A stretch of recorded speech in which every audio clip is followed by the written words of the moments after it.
बिहार की सियासत में हाल ही में आपने देखा कि तेजप्रताप यादव के प्रेम प्रसंग को लेकर काफी सवाल उठाए गए। खासकर चुनावी साल होने से लालू और तेजस्वी की प्रतिष्ठा दांव पर लग गई। हालांकि लालू परिवार के सामने यह कोई पहला प्रेम प्रसंग का मामला नहीं है। इसके पहले लालू यादव की बेटी रागिनी और अभिषेक मिश्रा की अनसुलझी कहानी चर्चा का विषय बना हुआ था। साल 2006 में झारखंड के दशमफोल में हुई एक घटना ने लालू प्रसाद के परिवार को सुर्खियों में ला दिया था। इस हादसे में दिल्ली के एक युवक अभिषेक मिश्रा की डूबने से जान चली गई थी, लेकिन ये मामला केवल एक दुर्घटना तक सीमित नहीं रहा। अभिषेक मिश्रा को लेकर तमाम जानकारी दें उससे पहले आप रागिनी के हालिया जीवन के बारे में जान लीजिए, जिससे कि आपको तमाम जानकारियां मिलें। लालू प्रसाद और राबड़ी देवी की 9 संतानों में 7 बेटियां हैं। बेटियों में सबसे बड़ी है मीसा भारती और सबसे छोटी है राजलक्ष्मी। राजलक्ष्मी यादव की शादी यूपी में मुलायम सिंह यादव के परिवार में हुई। राजलक्ष्मी यादव की बड़ी बहन रागिनी की शादी भी यूपी के राजनीतिक परिवार में ही हुई। रागिनी यादव से जुड़ी कुछ बातें अगर आपको बताएं तो रागिनी लालू प्रसाद की चौथी बेटी है। लालू की 7 बेटियों में रागिनी सबसे कम एजुकेटेड है। रागिनी यादव ने बीआईटी मेसरा में इंजीनियरिंग की पढ़ाई में दाखिला लिया था। वहीं अगर हम आगे बात करें तो इंजीनियरिंग करने के दौरान वह काफ़ी चर्चा में आ गई थी।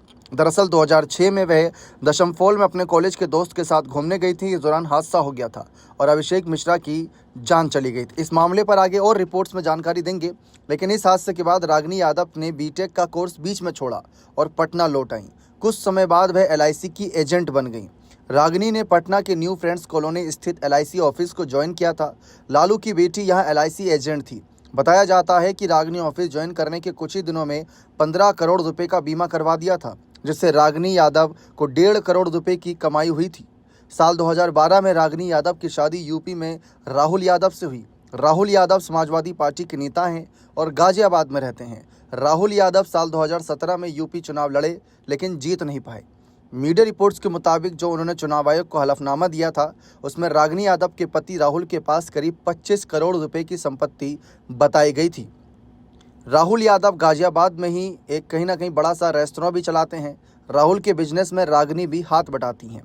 हालांकि इस मामले पर और ज़्यादा कुछ खबरें हाथ नहीं लगी रागिनी से जुड़ी, लेकिन अब बात करते हैं इनके प्रेम प्रसंग यानी लव अफेयर को लेकर, जिसमें ये बताया गया था कि अभिषेक की दुर्घटना में जान चली गई थी, लेकिन ये मामला केवल एक दुर्घटना तक सीमित नहीं रहा था। लालू की चौथी बेटी रागिनी यादव का करीबी दोस्त था और हादसे के वक्त रागिनी भी वहीं मौजूद थी। रागिनी उस समय रांची के बीआईटी मेसरा इंजीनियरिंग कॉलेज में पढ़ाई कर रही थी। अभिषेक भी वहीं उनका सहपाठी था। दोनों की दोस्ती काफ़ी गहरी थी। अभिषेक के पिता डॉक्टर सुभाष चंद्र मिश्रा दिल्ली के राम मनोहर लोहिया अस्पताल में डॉक्टर थे। रागिनी का उनके घर भी आना जाना था और वह अभिषेक के परिवार से कई बार मिल चुकी थी। अभिषेक के निधन के बाद काफ़ी बवाल मचा था। उस वक्त झारखंड के मुख्यमंत्री मधु कोड़ा थे और रागिनी यादव के स्थानीय अभिभावक भी बनाए गए थे। कहा तो जाता है कि रागिनी उस वक्त रांची स्थित मुख्यमंत्री आवास में ही रहकर पढ़ाई करने इंजीनियरिंग कॉलेज जाती थी। रागिनी को मुख्यमंत्री मधु कोड़ा के परिवार की तरह सुविधा मिली हुई थी। उसी दौरान जब कॉलेज के कई छात्र छात्राएं दशमफोल घूमने गईं तो अभिषेक की कहीं ना कहीं जान चली गई। ऐसे में अभिषेक के निधन के कई सवाल खड़े थे। उनके पिता ने बेटे की जान जाने पर अप्राकृतिक बताते हुए झारखंड उच्च न्यायालय को पत्र लिखकर न्याय की मांग की। उन्होंने आरोप लगाया था कि उनका बेटा और रागिनी शादी करने की योजना बना रहे थे, जो शायद कुछ लोगों को नागवारा गुजरा। वहीं कई लोगों का मानना था कि अभिषेक के जान जाना महज हादसा नहीं था, बल्कि हत्या थी। इस आशंका को बल तब मिला जब यह कहा गया कि लालू यादव की बेटी से करीबी संबंध के कारण अभिषेक को निशाना बनाया गया। अभिषेक के परिवार ने न्याय के लिए गुहार लगाई। तब सीबीआई ने इसकी जांच शुरू की। उस वक्त लालू यादव भी केंद्र की सियासत में अपनी दमदार भूमिका में थे। ऐसे में आज तक ये मामला अनसुलझा रह गया।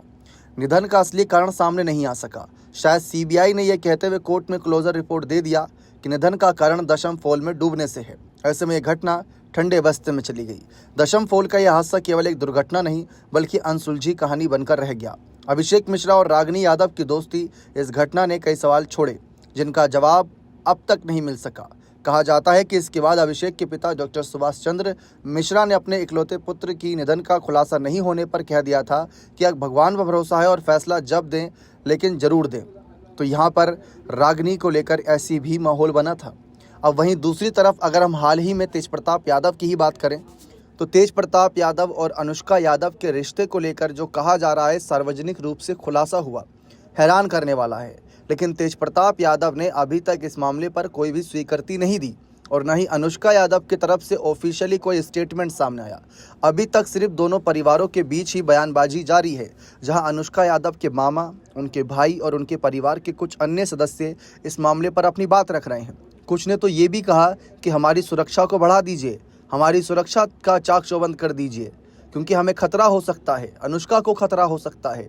यही कारण है कि अनुष्का यादव खुलकर सामने नहीं आ रही है।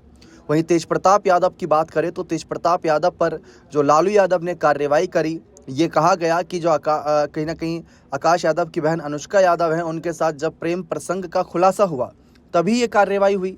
तेजप्रताप भले ही उसे फेक और फर्जी पोस्ट बता रहे थे, लेकिन कार्रवाई के अगर हम समय देखें तो समय एकदम मैच खा रहा था, बिल्कुल सेम समय था। जब खुलासा हुआ अनुष्का और तेजप्रताप के रिश्ते का, उसके अगले दिन कार्रवाई हो गई। तो ये सबकी नज़रों में चुभ रहा था, गड़ रहा था कि भाई तेजप्रताप का अनुष्का का क्या रिश्ता है। इसीलिए अनुष्का के परिवार के कुछ सदस्यों ने कहा कि हमारी सुरक्षा भी बढ़ाइए, लेकिन इस मामले पर आगे कोई भी यहाँ पर जानकारी सामने नहीं आई। फिलहाल तेजप्रताप यादव का ये कहना है कि पार्टी के अंदर जयचंद जैसे कुछ लोग बैठे हुए हैं, अंदर भी बाहर भी, और तेजस्वी को वो कहीं ना कहीं अर्जुन के रूप में देख रहे हैं। यानी कि अर्जुन के सारथी जो थे कृष्ण जी, तेजप्रताप उस भूमिका में आना चाहते हैं, अपने छोटे भाई तेजस्वी को मुख्यमंत्री कुर्सी पर बैठाना चाहते हैं। लेकिन इन सब के बीच लालू का पूरा परिवार फिर से सुर्खियों में है और उनके परिवार को लेकर कई आरोप प्रत्यारोप भी देखने को मिल रहे हैं। ये भी कहा जा रहा है कि जिस तरीके से लालू यादव ने तेजप्रताप की शादी भी तो कहीं ज़बरदस्ती तो नहीं कराई थी, रागनी के मामले को लेकर भी इससे कहीं ना कहीं कड़ियाँ जोड़ी गई, क्योंकि जैसा कि बताया गया ये मामले अनसुलझे थे, इन पर खुलासे नहीं हुए, लेकिन क्लोजर रिपोर्ट तो बता रही है कि डूबने की वजह से जान गई। लेकिन क्या आप इस पर यकीन कर सकते हैं? वहीं इन सब के बीच अब चर्चा यही है कि लालू यादव क्या इतने ही बुरे हैं, क्या उनका फैसला इतना बुरा रहा है? लेकिन एक पिता कभी भी अपने बच्चों का गलत नहीं चाहेगा, ये बात आप कहीं ना कहीं सार्वजनिक रूप से देखते होंगे। शायद वही लालू की इंटेंशन रहती थी, राजनीतिक नज़रिए से कह लें तो ऐसे में लालू यादव को भी गलत ठहराना गलत हो सकता है, क्योंकि तेजस्वी की भी तो इंटरकास्ट मैरिज हुई। और अगर हम लालू यादव की बाकी बेटियों की भी बात करें तो ऐसा नहीं है कि उनकी बेटियों की शादी राजनीतिक बड़े बड़े ऊंचे घरानों में ही हुई। किसी ने किसी अन्य जो उनकी पसंद कह लें, या फिर बिजनेसमैन से कह लें, या फिर कोई डॉक्टर, अन्य तौर तरीक़ों से कहीं ना कहीं अन्य फील्ड से ताल्लुकात रखने वाले कहीं ना कहीं रिश्ते भी जोड़े हैं। तो ये कहना बिल्कुल गलत हो सकता है। फिलहाल इस मामले पर देखते हैं, क्योंकि जब तक अनुष्का, तेजप्रताप खुद कुछ नहीं कहते, खुद कुछ नहीं सच्चाई बताते, तब तक सिर्फ इस पर कयास लग सकते हैं। लेकिन रागनी का मामला काफ़ी हैरान करने वाला है। लालू यादव के चौथे नंबर की बेटी का ये सच जानकर हर कोई हैरान है, क्योंकि हर कोई इस मामले में आगे की कहानी जानना चाहता था, आगे की सच्चाई जानना चाहता था, जो किसी के हाथ नहीं लगी। बने रहे चैनल के साथ, बहुत बहुत शुक्रिया।